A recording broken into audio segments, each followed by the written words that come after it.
আজকে মমতা ব্যানার্জি আপ্রাণ চেষ্টা করছেন তার ক্যাডার দিয়ে লেলিয়ে আজকে আমরা যাতে ফর্ম 7 জমা না দিতে পারি।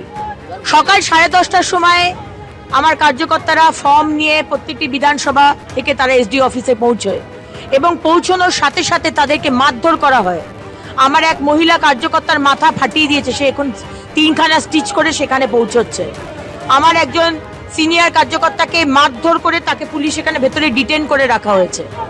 আমার সমস্ত আমার বিধানসভার ফাইল, বহু কাগজ ছিঁড়ে সেটাকে আগুন জ্বালিয়ে দেওয়া হয়েছে। মিস্টার জ্ঞানেশ কুমার, আপনাকে এগুলো দেখতে হবে। আমরা ফর্ম 7 জমা দেব, কিভাবে জমা দেব এই পশ্চিমবঙ্গের অবস্থা। এটা তো আমার কার্যকর্তার ওপর হামলা নয়, এটা গণতন্ত্রের ওপর হামলা। ফর্ম 7 জমা দিতে বাধা দেওয়ার অভিযোগ, ঠিক এই একই অভিযোগে আসানসোলেও ধুমধুমার বাঁধলো, যেখানে হাতাহাতিতে জড়িয়ে পড়লো দুপক্ষ।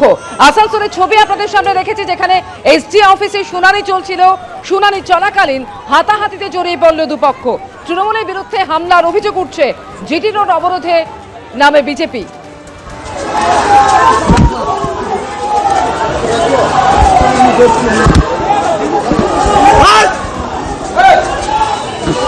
তুমি দাঁড়াই যাও, তুমি দাঁড়াই যাও, দাঁড়াই যাও।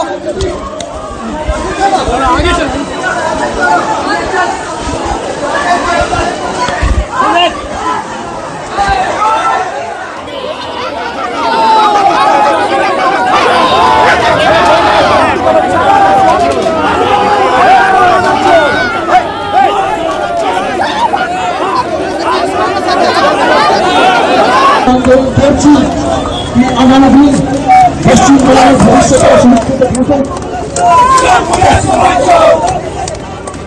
ফর্ম 7 নিয়ে তৃণমূল বিজেপি সংঘর্ষে জেলায় জেলায় তুলকালাম। এক এক করে সেই ছবি আপনাদের সামনে আমরা রাখবো। 8টি জায়গার ছবি তুলে ধরেছি। লালবাগ থেকে শুরু করে দুর্গাপুর, আসানসোল, জামুরিয়া, কালিয়াগঞ্জ, মানিকচক, কল্যাণী এবং আরামবাগের ছবি দেখতে পাচ্ছেন। দুর্গাপুরের খবর বলবো আপনাদের, যেখানে ফর্ম জমা দিতে বাধা এবং তাকে কেন্দ্র করে বিজেপি তৃণমূল সংঘর্ষে জড়িয়ে পড়ে, রাস্তায় ফেলে মারধর করা হয়। লালবাগে, মুর্শিদাবাদের এই জায়গায় বিজেপির আনা ফর্মে তৃণমূল আগুন ধরিয়ে দেয়, গাড়িতে ভাঙচুর চালানো হয়। আসানসোলে গাড়িতে রাশি রাশি ফর্ম 7, এসডিও অফিসে তৃণমূল বিজেপি সংঘাতের পরিস্থিতি তৈরি হলো।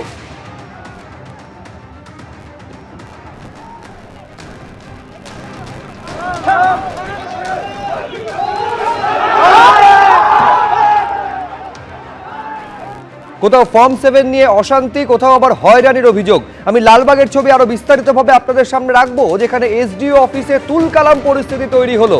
পুলিশের সামনে বিজেপির গাড়িতে ভাঙচুর চালানো হলো। 27,000 ফর্ম 7 নিয়ে লালবাগ মহকুমা শাসকের দপ্তরে আসে বিজেপি। বিজেপির কাছে ফর্ম ছিনিয়ে আগুন ধরিয়ে দেওয়া হয় এবং এই হামলা যে চলল পুলিশের গাড়িতেই, ঠিক যেদিন সুপ্রিম কোর্টের তরফে লজিক্যাল ডিসক্রিপেন্সি নিয়ে তালিকা প্রকাশের নির্দেশ দেওয়া হলো, সেই দিনই ডিজিপিকে দায়িত্ব দেওয়া হলো আইন শৃঙ্খলা রক্ষার জন্য। এসআইআর হিয়ারিং এ কোথাও যেন কোনো অশান্তির পরিস্থিতি তৈরি না হয় তা নিশ্চিত করতে হবে ডিজিপিকে, এই নির্দেশ দিল সর্বোচ্চ আদালত।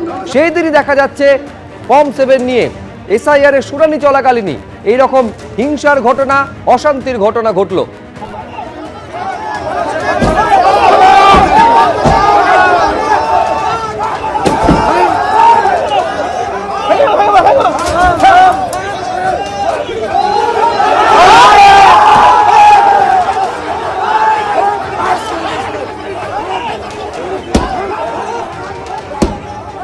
অনেক বুথে মৃত ভোটারের নাম থেকে গেছে, সেই কারণে বিভিন্ন বুথের বিএলওরা যে সমস্ত মৃত ভোটার বা অবৈধ ভোটারের নাম থেকেছে তাদের বিরুদ্ধে ফর্ম 7 জমা করে অভিযোগ জানাতে গেছিল। সেখানে তৃণমূল নেত্রী শাওনী সিংহ রায়ের নেতৃত্বে প্রাক্তন বিধায়িকা এবং এখানকার যিনি টাউন প্রেসিডেন্ট সঞ্জু সরকার সম্ভবত নাম, তাদের নেতৃত্বে বুধিয়া, তেতুলিয়া, কাপাসডাঙ্গা থেকে বিভিন্ন এলাকা থেকে দুষ্কৃতীদের এনে এসডিও অফিসের তাণ্ডব চালিয়েছে, কার্যকর্তাদের মারধর করেছে, আমাদের জেলা সভাপতির গাড়ি ভাঙচুর করেছে, একাধিক কার্যকর্তার বাইক ভেঙে দিয়েছে। যথেচ্ছভাবে অত্যাচার করা হচ্ছে কার্যকর্তাদের উপর। পুলিশ নীরব দর্শকের ভূমিকায় দাঁড়িয়ে রয়েছে। একটা শান্তিপূর্ণ এলাকাকে অশান্ত করার জন্য তৃণমূলের দুষ্কৃতি থেকে শুরু করে এসডিও অফিসের স্টাফ, পুলিশ প্রশাসন এবং তৃণমূলের নেত্রী প্রাক্তন বিধায়িকা কিভাবে আজকে রক্ত ঝরানোর রাজনীতির চেষ্টা করছে, কিভাবে সাম্প্রদায়িক দাঙ্গা লাগানোর চেষ্টা করছে। এরপরে যদি কোনো ঘটনা ঘটে বা এখন পর্যন্ত যত ঘটনা ঘটেছে এর প্রত্যেকটির দায় তৃণমূল কংগ্রেসের।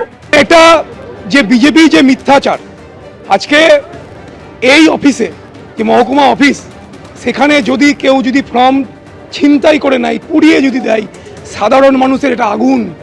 নির্বাচন কমিশন হয়ে বিজেপির যে দালালি করছে, এটা তৃণমূল দল বা টাউন সভাপতি বা ব্লক সভাপতি বা এখানকার যিনি প্রাক্তন বিধায়িকা আছেন শ্রীমতী শাওনি সিংহ রায়, তিনি এখনও সকল মানুষকে রক্ষা করে রেখেছেন যাতে কোনো রকম যেন মানুষ সরকারের যারা আধিকারিক আছে তাদের ওপর কোনো রকম যেন কোনো সরকারি সম্পত্তি ভাঙচুর না হয়।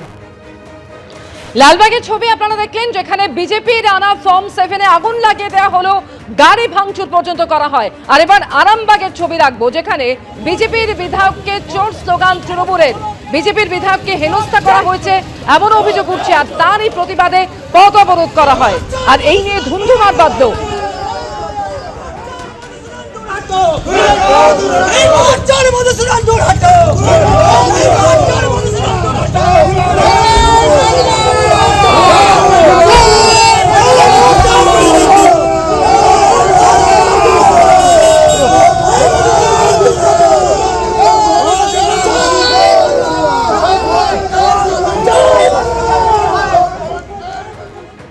আর এবার পূর্ব বর্ধমানের কালনার ছবি দেখাবো, যেখানে তৃণমূলের বিরুদ্ধে বাধা দেওয়ার অভিযোগ, ফর্ম জমা দিতে পারল না বিজেপি। কালনা মহকুমা শাসকের দপ্তরে ফর্ম জমা দিতে যান বিজেপি নেতাকর্মীরা, সেই ফর্ম জমা দিতে বাধা দিয়েছে তৃণমূল, এমনটা অভিযোগ তাদের তরফে তোলা হয়েছে। পাল্টা বিজেপির তরফেও বিক্ষোভ দেখানো হয়, মুখোমুখি দুপক্ষের স্লোগান যুদ্ধ চলে।